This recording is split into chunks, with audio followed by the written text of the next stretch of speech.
Rotary সদনে premiere the mask lore of ইন্ডিয়ায় উঠে এলো ভারতের প্রাচীন মুখোশ ঐতিহ্যের বিস্ময়কর অধ্যায়। কলকাতা শহরের ঐতিহ্যবাহী প্রেক্ষাগৃহ রোটারি সাদানে অনুষ্ঠিত হয়ে গেল তথ্যচিত্র the mask lore of India এর বিশেষ প্রিমিয়ার। ভারতের প্রাচীন মুখোশ শিল্পের ইতিহাস, বিস্তার এবং বর্তমান সংকটকে কেন্দ্র করে নির্মিত এই ডকুমেন্টারি দর্শকদের সামনে এক অনালোচিত সাংস্কৃতিক অধ্যায় তুলে ধরেছে। মুখোশ কেবল লোক উৎসবের অনুষঙ্গ নয়, এটি ইতিহাস, আচার, বিশ্বাস ও সমাজ চেতনার প্রতীক। দেশের বিভিন্ন প্রান্তে ছড়িয়ে থাকা এই শিল্পরূপকে এক সূত্রে বাঁধতেই নির্মাতাদের 4 বছরের দীর্ঘ প্রচেষ্টা। প্রথমে পশ্চিমবঙ্গের মুখোশ ঐতিহ্য নিয়ে কাজ শুরু হলেও পরে তা বিস্তৃত হয় সমগ্র ভারতে। 1 বছরের গভীর গবেষণা এবং টানা 3 বছরের ভ্রমণের মাধ্যমে সংগ্রহ করা হয়েছে বহু অজানা তথ্য ও শিল্পীদের অভিজ্ঞতা। তথ্যচিত্রে উঠে এসেছে একসময় দেশের 13টি রাজ্যে মুখোশ শিল্পের সমৃদ্ধ ধারা থাকলেও বর্তমানে তার মধ্যে কয়েকটি অঞ্চল প্রায় বিলুপ্তির পথে। কোথাও ঐতিহ্য টিকে আছে সংগ্রহশালার কাঁচের ঘরে, আবার কোথাও এখনও আদিবাসী ও লোকশিল্পীরা সীমিত সামর্থ্যে সেই ঐতিহ্য বাঁচিয়ে রাখার লড়াই চালিয়ে যাচ্ছেন।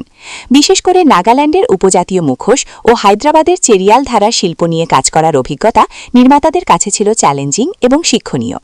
আর্থিক অনিশ্চয়তা, আধুনিকতার চাপ এবং নতুন প্রজন্মের অনাগ্রহ সব মিলিয়ে এই প্রাচীন শিল্প আজ সংকটাপন্ন। সেই বাস্তবতায় সংবেদনশীল ভঙ্গিতে তুলে ধরেছে the mask lore of India. নির্মাতাদের বক্তব্য, এই উদ্যোগের মূল লক্ষ্য বিনোদন নয়, বরং আগামী প্রজন্মের কাছে দেশের শিকড় ও সাংস্কৃতিক ঐতিহ্যের গুরুত্ব পৌঁছে দেওয়া। ভারতের হাজার বছরের মুখোশ শিল্প যাতে শুধু জাদুঘরের প্রদর্শনী হয়ে না থাকে, সেই বিষয়ে সামাজিক ও প্রাতিষ্ঠানিক সচেতনতার প্রয়োজনীয়তার কথাও জোর দিয়ে বলা হয়েছে এই প্রিমিয়ারে।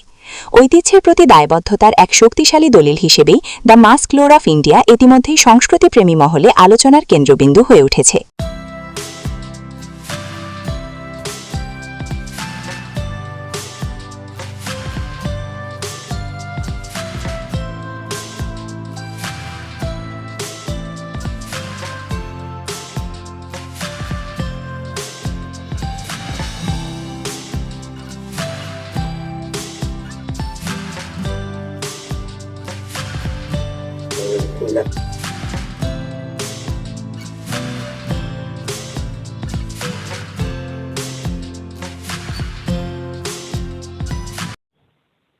Mask low of India actually মুখোশ কথা যেটা বলতে পারেন, ভারতের মুখোশ কথা। আমি যখন ডিওপি কাজ করতাম বহু বছর আগে, যখন আমি ছোট ছিলাম রাজার, তখন আমি ওয়েস্ট বেঙ্গলে যতগুলো মাস্ক আছেন সেটা নিয়ে একটা কাজ করেছিলাম। I was doing the camera then. So খুব ইন্টারেস্টিং লেগেছিল, মুখোশ জিনিসটা আমার কাছে খুব ইন্টারেস্টিং। সো তারপরে টাইম চলে যায়, I grew up, become a director. তারপরে আমি অ্যাপ্রোচ করি just not waste Bengal, entire ইন্ডিয়ার উপরে কাজটা করার জন্য to my producer, and my project goat approved. তারপরে আমি এটা শুরু করি। ইট টুক মি 4 ইয়ার্স, 1 বছর রিসার্চ আর 3 বছর শুটিং। অল ওভার ইন্ডিয়া আমরা ট্রাভেল করেছি। আর খুব স্পেসিফিক্যালি যদি বলতে হয়, টোটাল 13 মাস্ক রিসার্চ যেটা পাওয়া গেছিল অল ওভার ইন্ডিয়া, 13টা স্টেটে মাস্ক ছিল। কিন্তু তার মধ্যে এখন 3টে স্টেট আপনার এক্সটেন্ড করে গেছে মাস্ক। আপনার লাইভ মাস্ক নেই, এক্সটেন্ড করে যাওয়া মানে সেগুলো মিউজিয়ামে চলে গেছে, সেটার আর কোনো ফিজিক্যালি কোনো তার এক্সিস্টেন্স নেই ওইভাবে, বা আর্টিজান নেই যারা বানায় বা কত পারফরমেন্স হয় না। তো বাকি যে 10টা স্টেট আছে সেই 10টা স্টেট নিয়ে আমি এই কাজটা করেছি। 10টা স্টেটে ইন্ডিজিনাস মাস্ক, ট্রাইবাল মাস্ক পুরোটাই এই প্রজেক্টের মধ্যে আছে। আরও কিছু এরকম মাস্ক নিয়ে রয়েছে বা শিল্পকে তুলে ধরা হয়েছে। ছৌটা খুব প্রমিনেন্ট। আমরা বেঙ্গলে আমরা খুব লিমিটেড, আমাদের নলেজটা অ্যাকচুয়ালি আমিও যখন রিসার্চ করেছিলাম না তখন আমি নলেজে খুব limited. Chhau is very important. West Bengal আর ঝাড়খণ্ডের ছৌ নিয়ে প্রচুর কাজ হয়েছে, কিন্তু আপনি কখনো নাগাল্যান্ডের মাস্ক নিয়ে পাবেন না, বা মায়ানমারের। হ্যাঁ, এক্স্যাক্টলি। নাগাল্যান্ডে আমরা যে জায়গাটা গেছিলাম লংবা, সেটা মানে ফিজিক্যালি ডিভাইডেড অ্যামং ইন্ডিয়া আর মায়ানমার। কত দেশ দেশ না, 10টা স্টেটে এখনো লাইভ মাস্ক আছে। তো 10টা স্টেটের মাস্ক নিয়ে কাজটা করা হয়েছে। পরিকল্পনা কতদিন এক্সিকিউট করতে লেগেছে না ভেবেছি, এক্সিকিউট করতে কবে প্রয়োজন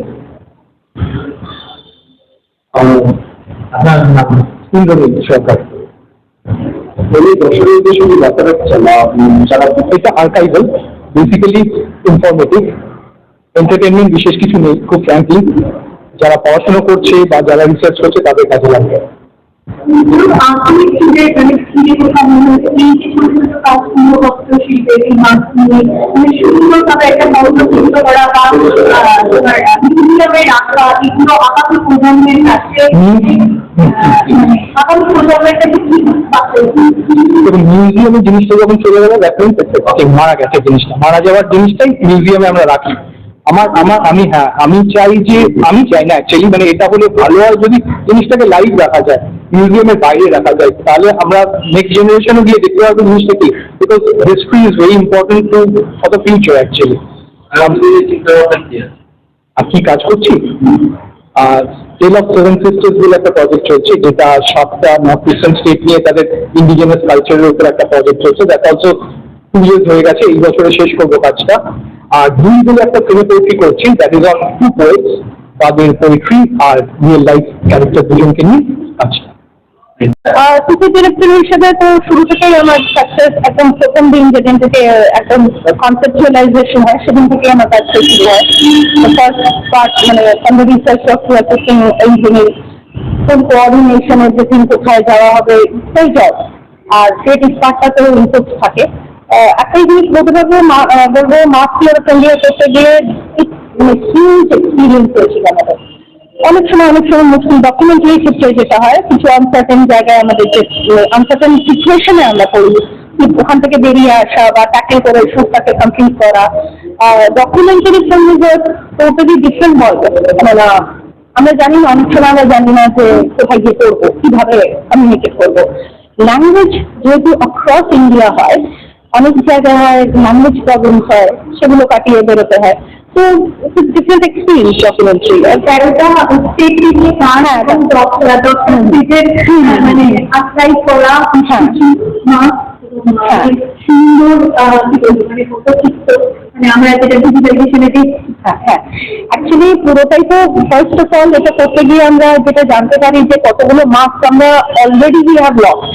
আপনারা যেটা দেখছেন we have already lost of, মানে অনেক মার্কস আছে যেগুলো আর আজকের দিনে আপনি পাবেনই না মার্কস নতুন। মানে স্পেশালি আমরা যখন আমাদের সেরিয়াল যে মার্কসটা, একটা ফ্যামিলি আছে, একটা গ্রাম আছে যেখানে হয়তো এরপরে কিছু বছর পরে হয়তো মার্কসটা তৈরিও হবে না, কেননা লেগেসিটা বহন করে নিয়ে যাওয়ার লোক নেই। মানুষ অন্যভাবে অন্য ফিল্ডে চলে যাচ্ছে, ফিল্ড চেঞ্জ করছে, বিভিন্ন কারণেও হচ্ছে সেটা। ফাইন্যান্সিয়াল একটা রিজন থাকে, হ্যাঁ, সব রকম ভাবে সংগ্রহ দরকার। হ্যাঁ, খুব দরকার, মানে আন্দোলনের জন্য সাহায্য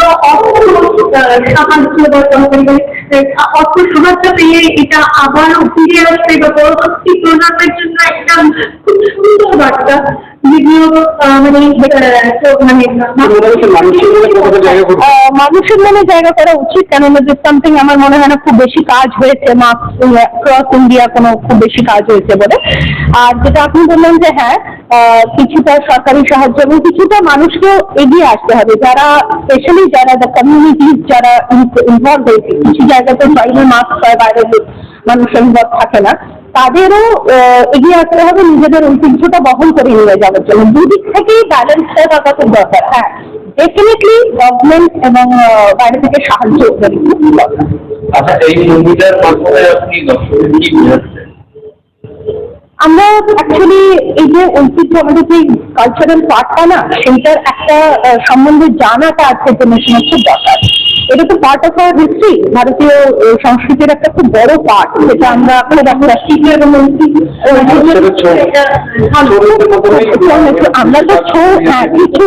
আমরা তো খুব লিমিটেড জিনিস সম্বন্ধে জানি, খুব লিমিটেড মার্ক, যেটা সবাই তো সবটাই জানে না। আমার মনে হয় না নাগাল্যান্ডের যারা হেড হান্টার্স আছে তাদের সম্বন্ধে খুব বেশি মানুষ জানে, কিছু বহু ধারণা আছে। আমি চাই এই ফিল্মটার মাধ্যমে এটাই আমাদের আর একটা বার্তা আছে যে know your history, know your culture, আর তার পেছনের একটু নতুন জানাটা খুব দরকার।